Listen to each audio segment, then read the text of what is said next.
How to use coins on AliExpress coins. Hey everyone, welcome back to the channel. In this video I'm gonna guide you on how you can use coins on AliExpress, so make sure to watch the video till the end.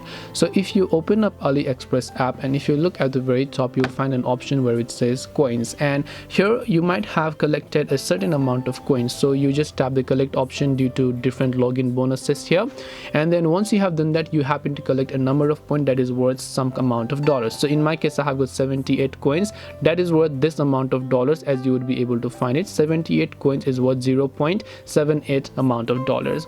Now the way you can use these coins is pretty simple. You simply use them during the checkout process, or you can also see use coins for discounts here. So these are the products that are currently eligible to spend these coins on. So you can select your product that you want to buy, and then here you should be able to see use coins for discount finder, and then you should be able to find those coins options, and once done you should be able to purchase those products.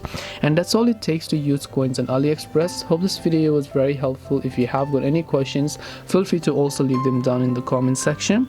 Thank you very much for watching till the end of this tutorial, and see you soon in our next video.